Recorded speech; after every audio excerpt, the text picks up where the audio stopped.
Et bonjour à toutes et à tous et bienvenue dans La Gonfle, le podcast qui sent bon le cuir, le podcast qui fait partie de l'hémisphère nord. Vous l'avez compris avec cette petite description, aujourd'hui c'est le retour du rugby dans La Gonfle et pour parler de rugby, j'accueille comme d'habitude Pierre. Salut Pierre. Bonjour à tous les amis. Ça fait plaisir d'être de retour sur la gonfle. Ça faisait quelque temps que j'étais absent. Ça fait plaisir d'être invité à nouveau. Merci Simon de m'avoir pour parler du ballon ovale. Ça fait toujours plaisir. Bah c'est avec plaisir.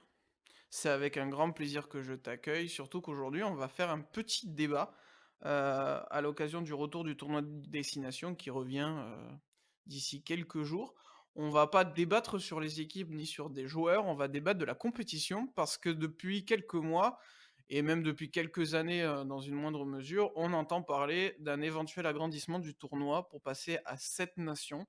Et on va voir si aujourd'hui ça vaut la peine ou pas de le faire avec les différents candidats ou les différentes propositions de format qui sont à l'étude. Mais avant de commencer sur le sujet, je voulais faire un petit tour avec toi, Pierre, sur ton sentiment personnel. Comment tu vois aujourd'hui le tournoi Destination? Est-ce qu'il te plaît? Est-ce que tu as un vrai besoin de changement ou alors tu es ouverte à toute proposition? Bah, le tournoi Destination, c'est une compétition mythique du rugby. Peut-être la compétition en dehors de la Coupe du Monde, évidemment. Le tournoi Destination qui est, je pense, le tournoi le plus ancien qui existe dans le rugby international puisqu'il a été créé en 1882. C'est la compétition reine de l'hémisphère nord entre les grandes nations du continent. On va rappeler pour ceux qui écoutent pas souvent ou qui suivent pas trop le rugby, on pense à l'Angleterre, l'Écosse, la France, le Pays de Galles et l'Irlande et plus récemment l'Italie qui a rejoint, en 2020 faisant passer le tournoi des 5 nations au tournoi des 6 nations. Ça va rappeler des souvenirs aux plus anciens d'entre nous qui, se trompent toujours en parlant du tournoi, en disant le tournoi des 5 nations. C'est toujours des discussions marrantes, avec ces personnes-là. Le tournoi destination, oui, c'est le graal du rugby pour, les les traditionnels, fans de rugby européens. C'est une compétition qui se déroule tous les ans, donc c'est vrai que c'est un peu moins spécial qu'une coupe du monde ou, que ce qu'on peut voir dans le monde du football avec la compétition tous les 4 ans. Mais ça n'empêche que, de par la rivalité qu'il peut y avoir entre les différentes nations, c'est une compétition qui est toujours spéciale et toujours avec beaucoup d'enjeux malgré le fait qu'elle se déroule tous les ans. C'est très romantique. On pense, au crunch, notamment entre la France et l'Angleterre. Il y a aussi, la grande rivalité entre les Anglais et les Écossais ou entre, les différentes nations du Royaume-Uni et aussi c'est le tournoi un peu spécial puisqu'il y a pas qu'une seule coupe qui est distribuée.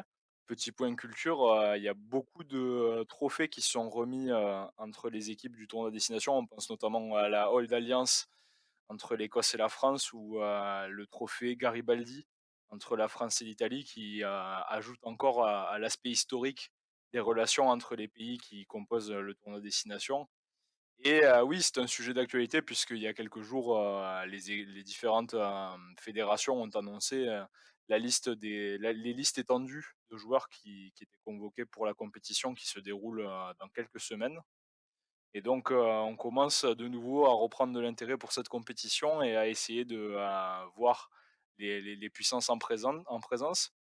Mais c'est vrai qu'aujourd'hui, le débat, ça va être plus autour du format de la compétition et est-ce qu'on peut changer quelque chose? Puisqu'aujourd'hui, oui, on fête, les 22 ans depuis la dernière modification du format du tournoi, et que les différents acteurs du rugby international, européen et du reste du monde, veulent, s'inscrire, dans la continuité de ce tournoi qui, à la base, est européen, mais qui pourrait devenir, plus international encore. C'est la question d'aujourd'hui, passer à 7 équipes, passer à 8 équipes peut-être même ou rester à 6, mais mettre en place d'autres règles, de promotion et de relégation. C'est le sujet qu'on va débattre aujourd'hui avec Simon.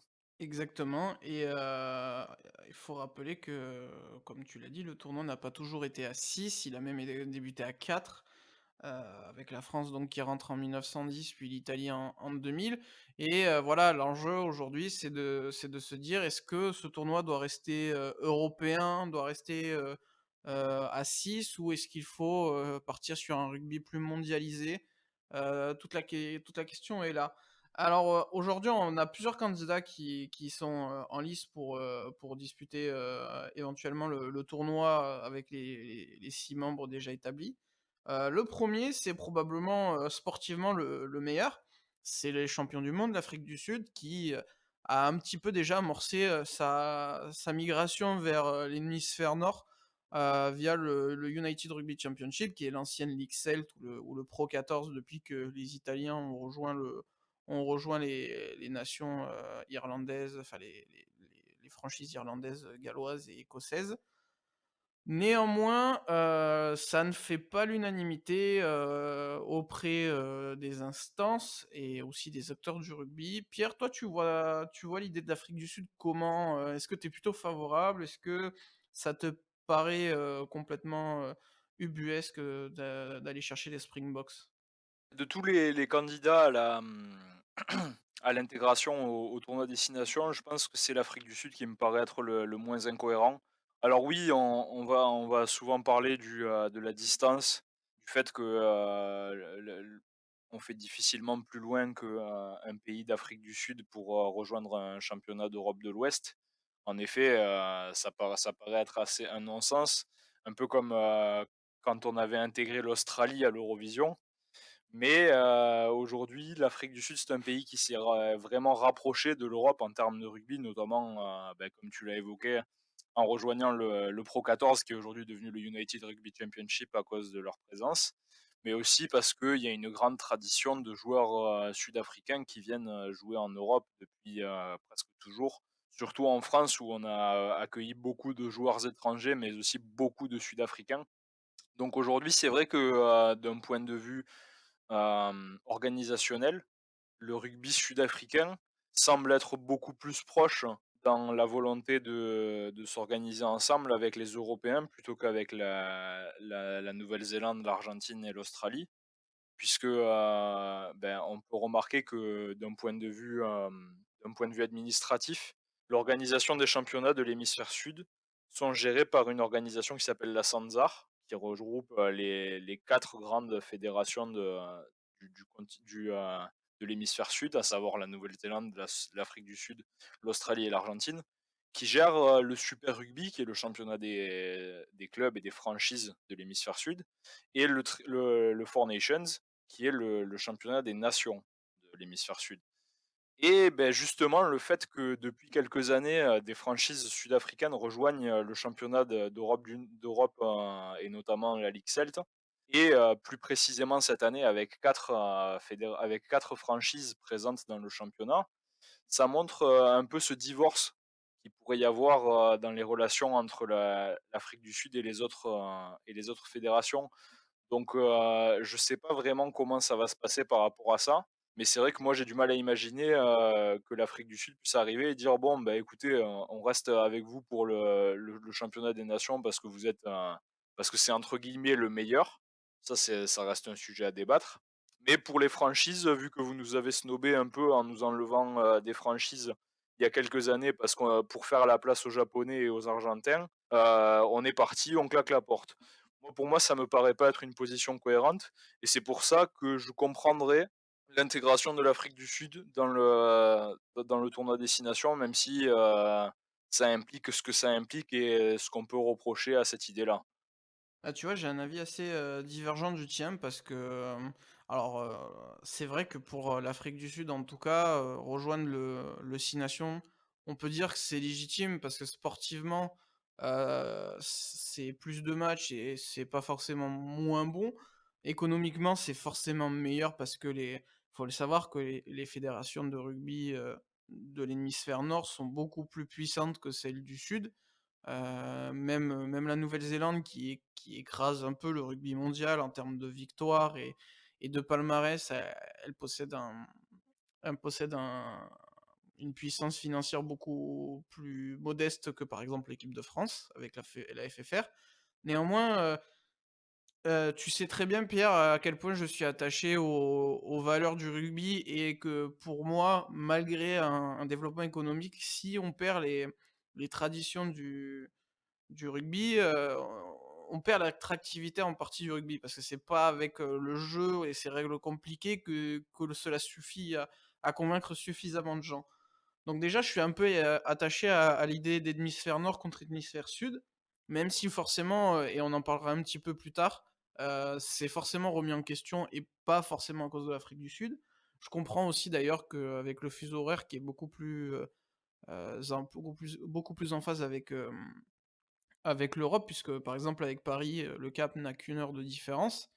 Rien que pour la diffusion, c'est un problème en moins. Mais je pense pas du tout, que pour l'Europe et pour les téléspectateurs, ce soit la meilleure solution. Le plus gros risque, par contre, il n'est pas dans l'intérêt européen, il est dans l'intérêt, australien, argentin, et néo-zélandais. Perdre les Springboks, ça fait un Rugby Championship, donc un Four Nations qui redeviendrait un tri-nation comme on l'a connu quand il n'y avait pas l'Argentine, plus faible, économiquement moins fort. J'ai peur d'une extinction du niveau des nations du Sud parce que l'Afrique du Sud s'en va avec l'Europe. C'est un très bon coup sportif pour l'Afrique du Sud, peut-être, mais on pourrait voir les All Blacks jouer par exemple moins souvent de grosses équipes, perdre l'habitude de ce haut niveau, à fréquence plus régulière et les voir un petit peu, disparaître, peut-être des palmarès. Alors, peut-être pas tout de suite, ou voire peut-être pas du tout, mais peut-être progressivement, ça pourrait se passer comme ça.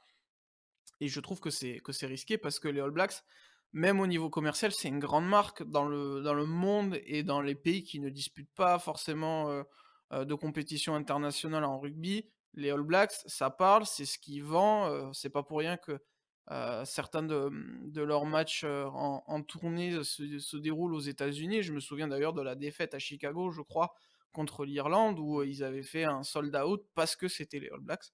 Et pour tout ça, je suis pas forcément, très friand de voir l'Afrique du Sud, venir chez nous, même si évidemment il y a des cohérences à le faire, que ce soit sportivement parce que beaucoup de joueurs maintenant jouent en Europe et aussi au niveau, des télés, des droits parce que, les horaires, correspondent.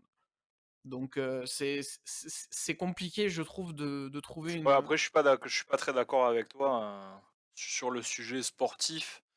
Certes, ça fait perdre un gros match, voire, je crois que ça joue en aller-retour pour le Four Nations, donc ça ferait perdre 2 rencontres de haut niveau par saison, mais ça change rien au fait que, par exemple, tous les étés, il y a les pays d'Europe qui descendent, faire une tournée d'été, dans l'hémisphère sud, et à l'inverse, une tournée d'automne pour les pays de l'hémisphère sud qui viennent jouer en Europe. Donc je pense pas que fondamentalement perdre, l'Afrique du Sud impacterait, tant que ça la qualité du rugby, ni la qualité de l'opposition qu'on pourrait avoir, dans un tri-nation, voire peut-être un 4 nations, mais avec, le Japon à la place de l'Afrique du Sud, puisque ça serait une possibilité du coup. Je suis pas, spécialement d'accord avec ça. Surtout que, bref, globalement, ça reste quand même un continent qui est très solide, même si l'Argentine a eu, une méforme dernièrement. C'est une équipe qui, on le sait, sur laquelle il faut évidemment compter, quand on prend en compte le rugby, international et les grandes nations du rugby. Pour moi, l'Argentine, risque de revenir fort, pour au moins pour la prochaine coupe du monde.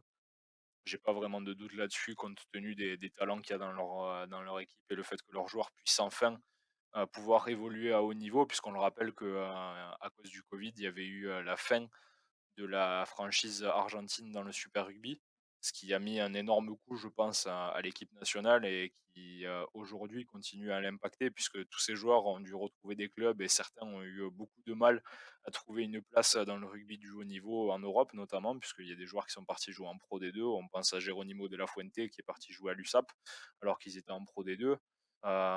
Bref, je pense que le rugby, de l'hémisphère sud aura peu de mal à se remettre d'un hypothétique départ de l'Afrique du Sud puisque comme je l'ai dit, il s'agit que de 2 rencontres par an, quoi.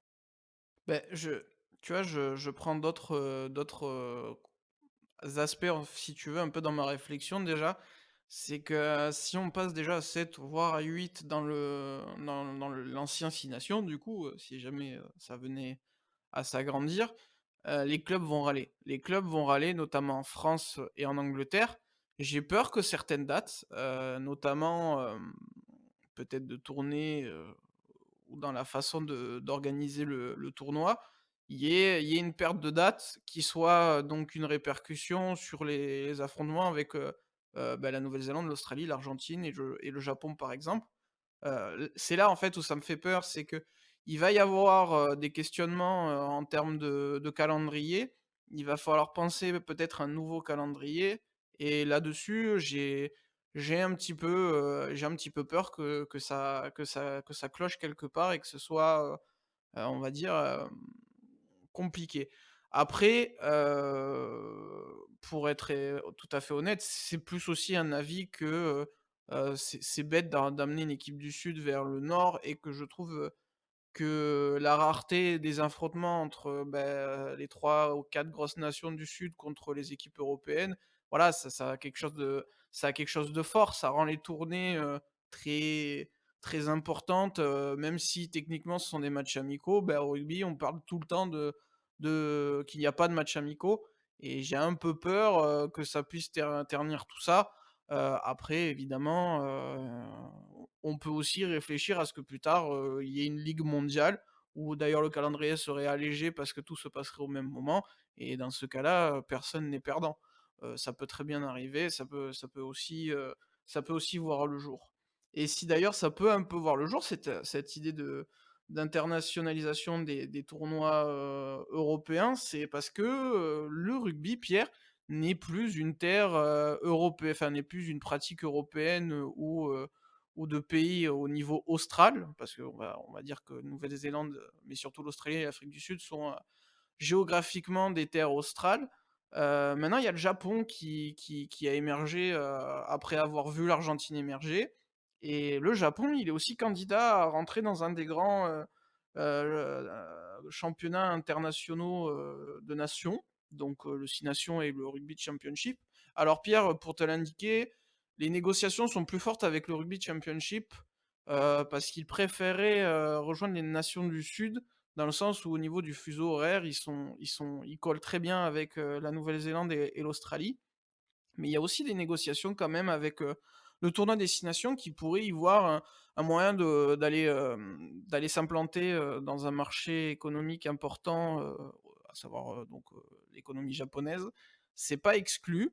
Néanmoins, est-ce que tu penses que c'est la bonne idée, pour, un agrandissement du tournoi? Est-ce que ça peut être un complément de l'arrivée de l'Afrique du Sud ou est-ce que tu penses que il faut, absolument en réfléchir, autrement et le Japon ne doit surtout pas, s'implanter, dans de nouveaux championnats parce que peut-être c'est trop tôt ou parce que, c'est pas intéressant, pour les autres nations.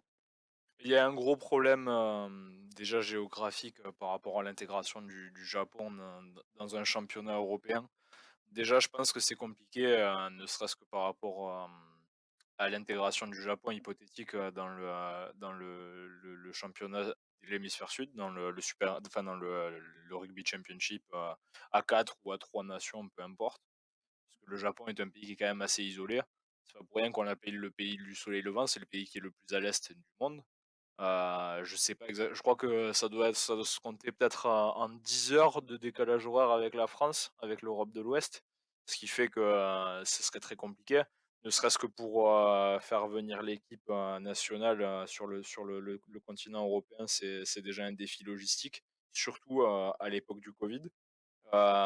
C'est d'ailleurs un problème, que j'ai remarqué en préparant cet épisode, c'est-à-dire que le Japon aujourd'hui fait face à plusieurs problèmes, de par son isolement géographique puisque, l'équipe nationale du Japon, les Brave Blossoms, ont joué, aucun match international entre le 20 octobre, 2019 et le 26 juin 2021. C'est presque 2 ans sans réunion de l'équipe nationale, ce qui est énorme, hein.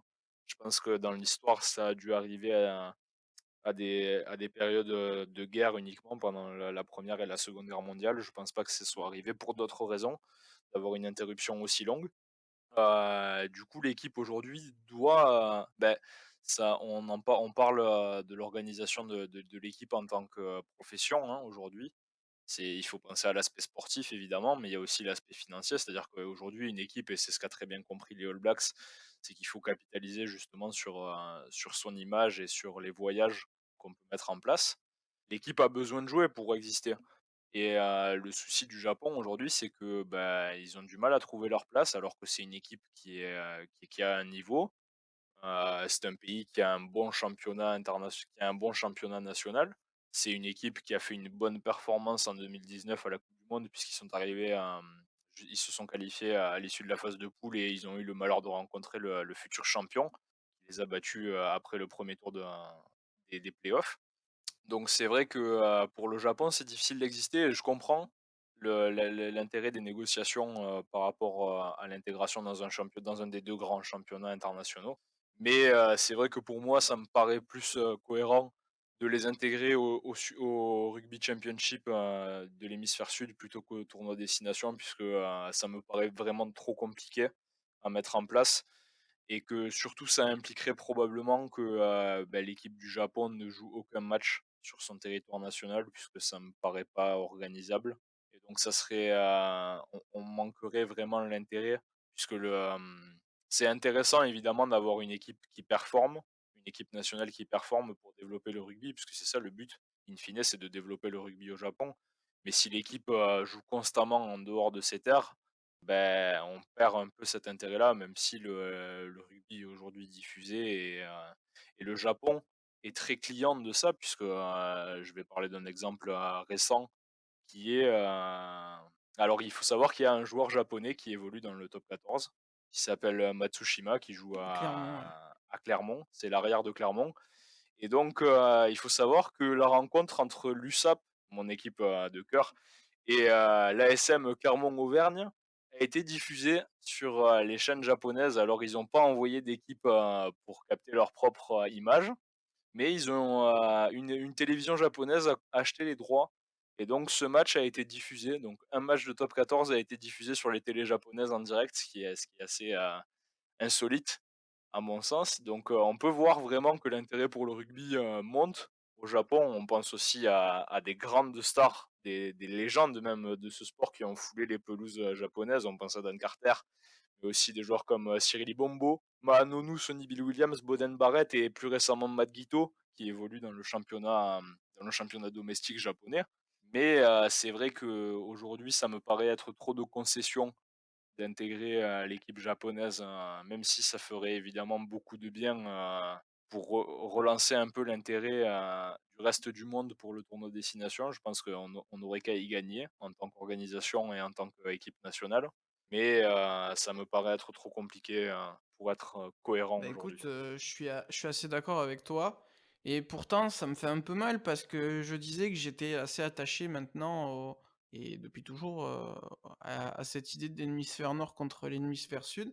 Mais là, le Japon effectivement avec, son émergence, change un peu, la donne. On va peut-être se diriger désormais sur une vision un peu plus proche, de ce qui se fait au football notamment, c'est-à-dire l'Europe contre le reste du monde. Et oui, le Japon, que ce soit en termes de fuseau horaire, que ce soit aussi pour, économiquement, élever le rugby championship, peut-être pallier, le départ de l'Afrique du Sud aussi, heu et surtout, par rapport aussi à ce qui se fait aussi en club puisque voilà, le Japon, a désormais un lien avec le Super Rugby. Ça paraît logique d'aller jouer avec le Sud, surtout que c'est aussi une nation du Pacifique et puisque je parle de Pacifique, je pense que ça peut pousser une réflexion plus forte, à savoir que, le Pacifique en général, c'est-à-dire, le Japon aujourd'hui avec, les Fidji, les Samoa et les Tonga pourraient aller, compléter un rugby, championship qui passerait, de 4 à 7. Je trouve que l'idée est assez sympa, ça permettrait de faire progresser, quand même pas mal de nations de seconde zone, Dans mon idée, il y a 3 zones. Il y a les grands en première, il y a ceux qui jouent la coupe du monde, mais qui sont pas des prétendants au titre en seconde zone et puis en troisième zone, tu as ceux qui se qualifient de temps en temps, qui sinon font partie, du reste, des nations du rugby mondial. Donc pour ça, je pense qu'on est tous à peu près, d'accord, je pense, dans le monde du rugby pour dire que, hormis une idée d'aller s'implanter économiquement au Japon, les voir dans le 6 nations aujourd'hui, c'est pas la meilleure des idées, c'est pas la plus cohérente, des décisions. En tout cas, vu tous les candidats qui se présentent aujourd'hui pour, éventuellement intégrer l'institution européenne. Et puisqu'on parle d'institutions européennes, Pierre, il y a un troisième candidat qui commence à taper à la porte, qui garderait d'ailleurs, voilà, cette cohérence continentale, c'est la Géorgie, qui est une équipe qui est un peu en dessous sportivement et encore plus économiquement, que les autres. Néanmoins, ils écrasent le tournoi, enfin le championnat d'Europe des nations de rugby ou le 6 nations B. Ils raflent quasiment la mise tous les ans. Je crois que en préparant cette émission, tu avais indiqué qu'ils n'en avaient loupé que 2 et c'était la Roumanie, qui fut une nation intéressante d'ailleurs, fut un temps, dans le rugby. Ils ont battu quand même plusieurs fois l'équipe de France dans leur histoire, gagné, la fameuse coupe latine qui se jouait d'ailleurs entre les 2 nations. Pierre, la Géorgie, est-ce que c'est le moment de faire, le pas, dans l'élite ou est-ce que c'est trop tôt? Ou pour toi, pour d'autres raisons, peut-être, d'ailleurs de développement potentiel, tu verrais une autre équipe plus que la Géorgie? Bah, disons que pour moi l'argument sportif et l'argument de la qualité sportive, tient pas forcément puisque quand on réfléchit aux intégrations récentes dans le 6 nations, on pense à l'Italie qui a été ajoutée il y a 22 ans de cela maintenant, qui était à l'époque, une équipe, très où le rugby, bon, on va pas leur manquer de respect, mais c'était clairement encore moins ce que c'est qu'aujourd'hui. On pense au fait qu'ils ont dû, aller faire un peu, leur marché du côté des Argentins qui étaient binationaux. C'est un signe bon après c'est forcément il faut en passer par là pour développer un sport quelque part. Mais, je pense qu'à l'époque où on a intégré l'Italie, le rugby italien était à des années-lumière de ce qu'aujourd'hui est le rugby géorgien. La Géorgie aujourd'hui c'est, bah, pour les connaisseurs, c'est énormément de très, très bons piliers et de très bons avants en général. Ça se remarque notamment lors de la dernière liste qui avait été, convoquée par le sélectionneur, géorgien, où on remarque que, bah, sur les 19 avants qui ont été convoqués, il y en a 13 qui jouent en France, dans, ce qu'on peut considérer comme étant le meilleur championnat d'Europe. Le top 14, on va pas se mentir, c'est le championnat le plus relevé. Il y a 13 joueurs, qui sont issus de la Géorgie qui jouent dans notre championnat et de très, très bons clients. Après, c'est une nation qui a évidemment, ses problèmes. On pensera notamment, à la problématique des arrières qui justement leur font un peu défaut. C'est vrai que quand on parle de la Géorgie, on pense, plus facilement aux avants qu'aux arrières et qu'il faut de tout pour faire une bonne équipe. Ouais, ça se remarque, notamment, ne serait-ce que du point de vue numérique, hein. On n'a que 9 joueurs sur 15, enfin on n'a que, 6 joueurs géorgiens arrière qui ont réussi à s'exporter et 9 sur les 15, convoqués à la dernière liste, qui évoluent encore dans le championnat géorgien qui est bon, un championnat national, classique, amateur et bon, rien à dire à propos de ça, si ce n'est que bon, ils ont probablement un niveau, qui est au niveau de leur championnat s'ils ont jamais réussi à le quitter. Donc c'est vrai que sportivement, pour moi, c'est pas vraiment recevable, mais il est vrai que l'équipe, géorgienne a ses limites.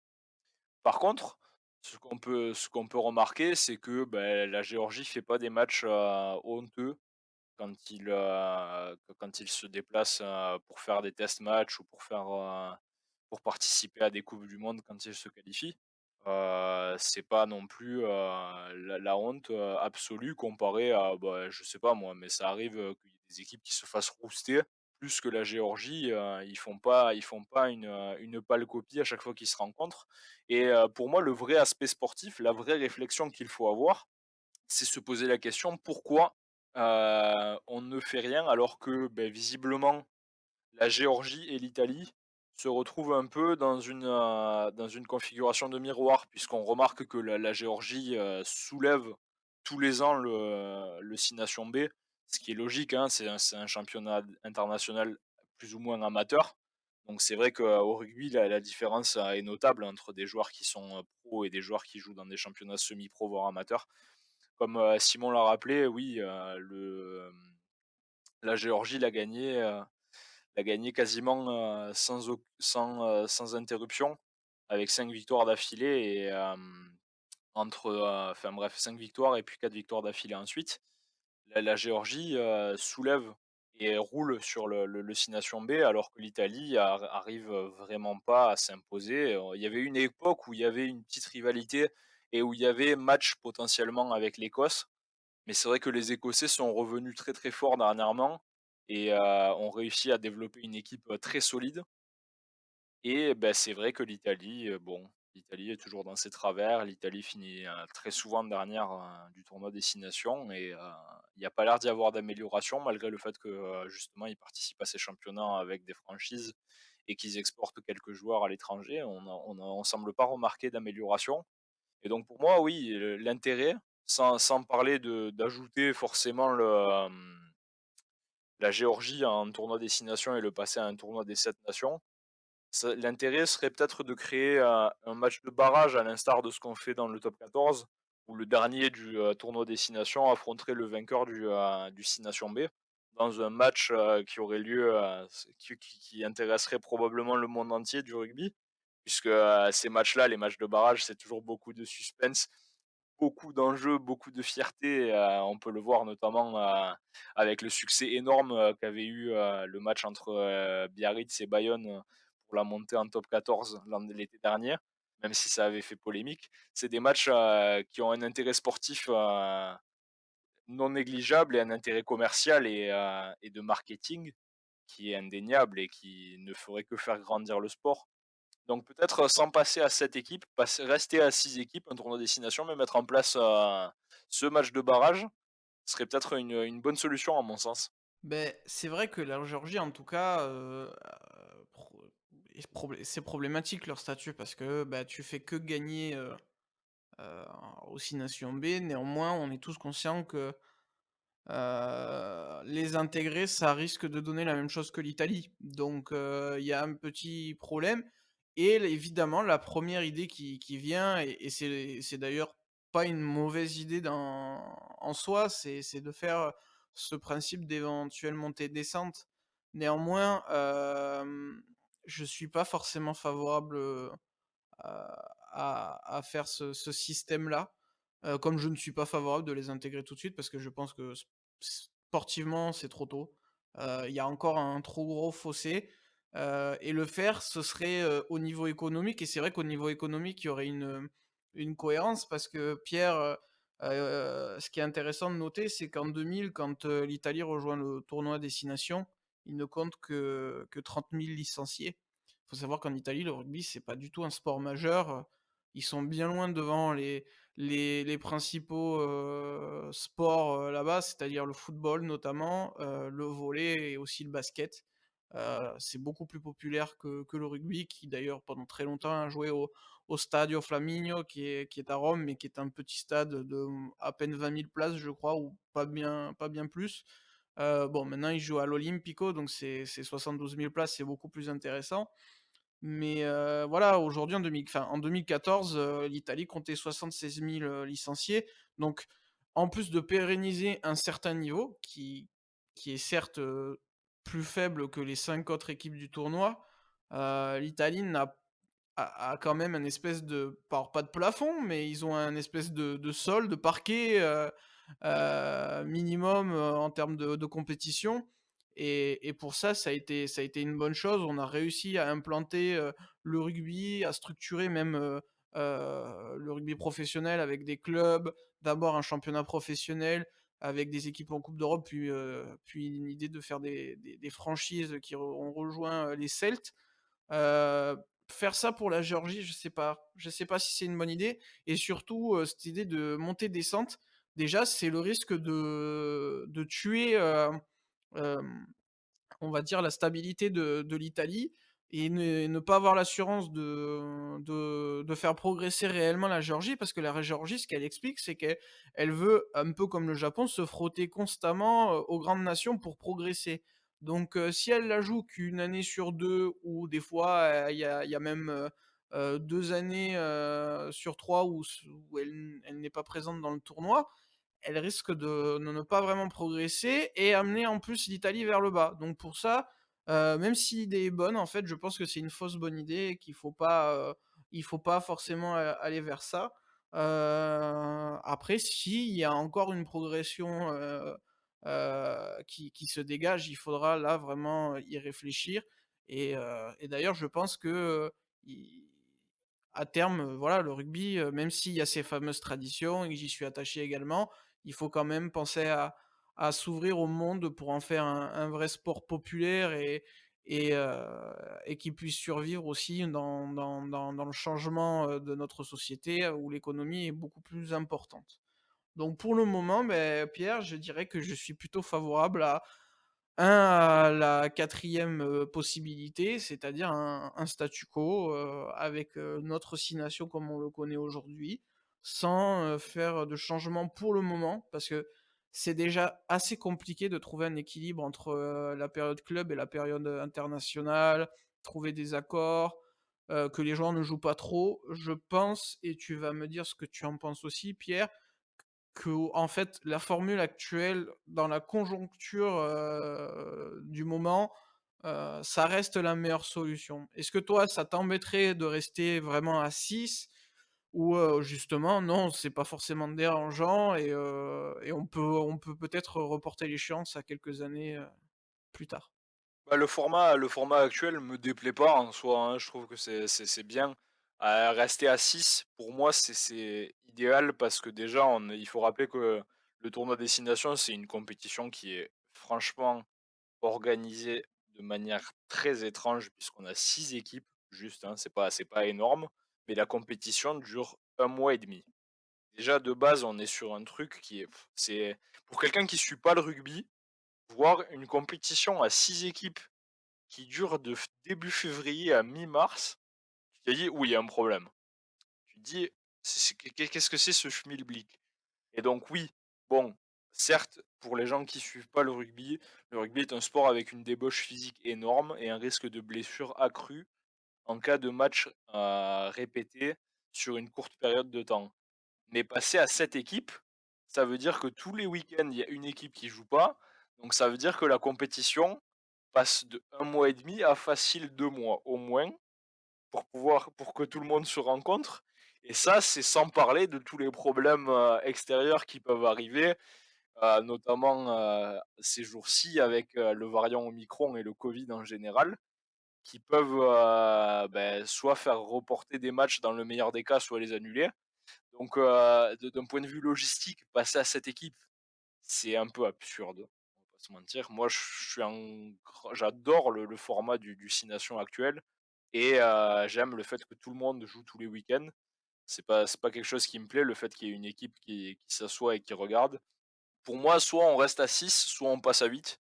Mais l'idéal, si on ne change rien, pour moi, ça serait de mettre en place un match de promotion et de relégation puisque, tu as évoqué le nombre de licenciés en Italie, qui me paraît quand même si on peut remarquer évidemment qu'il y a une énorme, évolution en l'espace de 14 ans puisqu'on passe, du simple au presque, enfin un peu plus du double, de 30 000 à 76 000. C'est toujours, très faible, je trouve. Je j'ai pas les chiffres en tête, hein, mais je pense que 76 000 licenciés, ça doit les mettre au niveau de la pêche sportive en Italie, je pense. Ouais, c'est assez C'est faible. quelque chose qui est c'est assez ridicule pour moi. J'ai été, regarder par curiosité un peu pour voir le nombre de licenciés qu'il y aurait en Géorgie. Alors ils sont à, 15 000, c'est pas énorme, hein, on va pas se mentir. Mais la Géorgie, c'est un petit pays qui compte, entre 4 et 5 millions d'habitants selon les estimations. Donc c'est un tout petit pays. Et on se rend compte que proportionnellement, on peut rentrer 12 fois la population, géorgienne dans la population italienne, mais que, d'un côté, il y a, un 5e, uniquement de différence en termes de licenciés, ce qui fait que le rugby est beaucoup plus gros proportionnellement en Géorgie qu'il ne l'est en Italie, malgré les moyens qui sont mis en place. Puisque le rugby en Italie, bah, déjà, c'est un championnat qui existe depuis quelque temps. On pense à l'équipe, de Petrarca, notamment. Mais il y a aussi, ses participations au Pro 14 qui est le vrai concurrent au Top 14 aujourd'hui avec, un spectacle qui doit être, très intéressant à suivre, depuis l'ajout des équipes sud-africaines. Dommage que je possède pas les droits pour le regarder. Mais, voilà, on constate que malgré, tous les efforts qui sont mis en place, depuis, presque 2 décennies aujourd'hui pour développer le rugby italien, on est toujours sur des chiffres qui sont assez faibles et ridicule. Et donc ça, mis bout à bout avec, justement l'intérêt sportif pour la Géorgie, qui comme on le dit tu disais, pour moi c'est le même problème que ce que tu exposais par rapport au rugby, de l'hémisphère sud avec la disparition de l'Afrique du Sud. C'est-à-dire que à quoi ça sert aujourd'hui pour la Géorgie de participer aux 6 nations B, puisque clairement, les matchs sont tellement déséquilibrés que ça en devient ridicule. Ça fait un championnat complètement déséquilibré qui donne envie à personne de le regarder globalement, à part à ceux qui y participent. Alors que justement, si on permet à la Géorgie, beh, pas forcément de rejoindre le 6 nations en lui-même tout de suite, puisque bon, Italie-Géorgie, même s'il y a une dynamique positive envers la Géorgie, on remarque que dans les confrontations entre les 2 équipes, même s'il y en a eu que 2, les 2 fois où elles se sont rencontrées, en 2003 et en 2018, ça s'est toujours soldé par une victoire italienne. Donc on peut, sans doute imaginer que si l'Italie joue pour sauvegarder sa place dans le 6 nations, ils vont tout mettre, en œuvre pour y arriver et que, je pense que fondamentalement l'équipe, italienne est plus forte est plus forte et plus complète surtout que la Géorgie. Mais au moins, ça met en place quelque chose qui permet à la Géorgie d'avoir un but tous les ans. C'est-à-dire que tous les ans, l'équipe de Géorgie va se retrouver pour le tournoi Destination B pour se préparer dans l'optique d'affronter l'Italie et d'être le plus près possible. Et je pense que mettre un but supplémentaire, ça peut permettre à la Géorgie de se développer. Et puis aussi, sans rentrer dans le côté sportif, ça pourrait permettre de développer le 6 Nations B qui est une compétition qui pourrait avoir de l'intérêt, hein. Je pense que, pour moi, c'est pas nul de regarder ce genre de match. Bon après, tous ceux qui me connaissent savent que j'aime le rugby amateur et que j'aime le rugby des bas échelons. Mais c'est vrai que c'est toujours sympa de voir, des nations s'affronter, surtout que ça permet de découvrir des joueurs et des fois, il y en a qui sont pas dégueux. Bref, il faut, faire quelque chose avec ce tournoi Destination B puisque dans l'état actuel, j'ai le sentiment qu'il sert à rien et c'est dommage puisque, l'intérêt c'est de développer le sport. Parce que le rugby, c'est un petit sport, même s'il est gros dans les pays où il est pratiqué, ça reste un sport, minoritaire et ben, on manque, justement du fait que les 2 championnats soient fermés, on manque, l'intérêt sportif et l'intérêt, télévisuel qu'on pourrait ajouter à ces 2 compétitions, je pense. Justement, je t'en propose une moi de compétition. Je t'en propose une, avec un schéma très simple. L'objectif, c'est de pas pénaliser l'Italie, même sportivement pour garder ce standard, sportif. Mais c'est aussi de permettre peut-être à la Géorgie de ne pas finir d'atteindre la farce.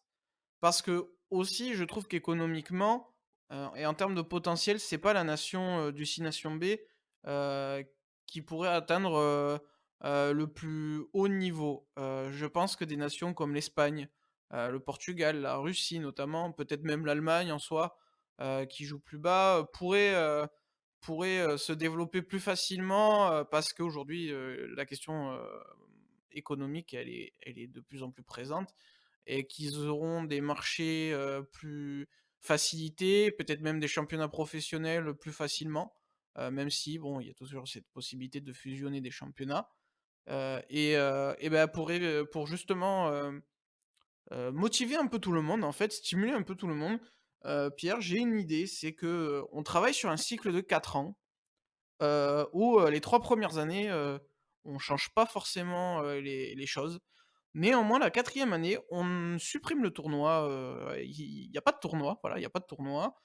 Idéalement, ce serait, la quatrième année, elle serait, à mi-distance entre 2 coupes du monde. Voilà, pour avoir une fréquence un peu comme il se fait au foot entre la coupe du monde et l'Euro ou la Copa América. Et l'idée derrière ça, c'est d'organiser un vrai championnat d'Europe, où, évidemment le 6 nations, aurait, normalement en tout cas, parce qu'il faudrait prendre un classement, Rugby Europe par exemple, serait tête de série et seraient les têtes de série de chaque poule. Mais ça permettrait à déjà beaucoup plus de nations, d'aller jouer du haut niveau au minimum tous les 4 ans. Et pour, certaines équipes comme par exemple aujourd'hui on peut penser à la Géorgie et la Roumanie qui se qualifient pour les coupes du monde, de jouer tous les 2 ans une compétition. Ça permet peut-être aussi en termes de calendrier d'aller gagner de la place parce que soit on prendrait, le créneau du 6 nations, mais on pourrait très bien y réfléchir, à aller chercher un peu cette année-là sur, les dates de la tournée, ou alors de faire comme la coupe du monde, de se disputer en septembre. Et de toute manière, il y aura, février-mars, il y aura rien, donc les clubs pourront jouer. Moi, j'irais plus vers là. Je sais pas ce que tu en penses, Pierre. Je pense que c'est une solution, on va dire, de développement intermédiaire à plus grande échelle, donc avec plus de nations, pour éviter déjà de pénaliser, l'Italie, mais de permettre, une progression peut-être plus rapide, alors peut-être pas de la Géorgie parce que si évidemment elle va dans le 6 nations, elle se développerait peut-être plus vite, mais au moins on ferait un énorme pas vers le développement d'un rugby, p pas alors pas mondial, mais européen. Bah, ça serait super intéressant et ça irait dans la logique un peu de ce qui est en train de se développer, dans l'échelon inférieur du rugby international européen puisque cette année, il y a un nouveau format pour le 6 nations B qui va être divisé en un espèce de schmilblick, qu'on pourrait comparer à la Conference League ou à la Ligue des Nations au rugby, au foot plutôt. Puisqu'il y a le championnat du coup, des 6 nations B, donc 6 pays qui s'affrontent. Un système de montée et de descente entre les pays du 6 nations B et ce qui s'appellera maintenant le championnat d'Europe Trophy, avec 6 nouvelles nations plus petites encore.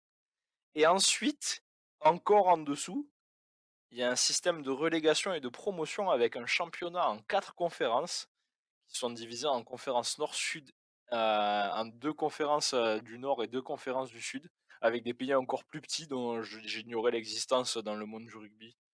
On pense à Israël, par exemple, qui va participer, dans la conférence sud et on retrouve, un autre pays, que je connais personnellement puisque j'ai un ami qui a été international, pour, ce pays-là, l'Andorre. Donc c'est vrai que, on peut voir que le rugby se développe et c'est pas forcément des sujets qu'on aborde souvent, puisqu'on a tendance à parler un peu que de nous et de notre nombril. Mais ça bouge à l'échelon en dessous et c'est vrai que cette idée de mettre en place une compétition tous les 4 ans, en quinconce avec, les coupes d'Europe et ben, je trouve que c'est pas une très mauvaise idée. Après, je sais pas comment on peut l'organiser du point de vue, de la sécurité des joueurs, puisque, je sais qu'au rugby, c'est pour cette raison-là qu'on a abandonné le trophée Yves du Manoir, au passage au professionnalisme. C'est que c'est très compliqué de faire s'affronter des professionnels et des amateurs. Alors je sais pas vraiment, comment est-ce qu'on pourra mettre ça en place, peut-être avec, des règles similaires à ce qu'on peut voir aux jeux olympiques au foot, ce qui nous permettrait nous en tant que «nation dominante» entre guillemets, de faire jouer des jeunes, par exemple, je pense à l'équipe des moins de 20 ans, qui ont tendance à souvent briller sur la scène internationale, même dans les époques où la France a eu du mal. C'est vrai que ça me paraît être, une idée intéressante et ben, on revient à ce que je disais par rapport à l'idée du match de promotion, c'est que pour moi, pour qu'une nation progresse, il faut plusieurs choses. Il faut évidemment un enjeu sportif et c'est là que c'est intéressant ton idée de compétition et il faut, des matchs à la télévision.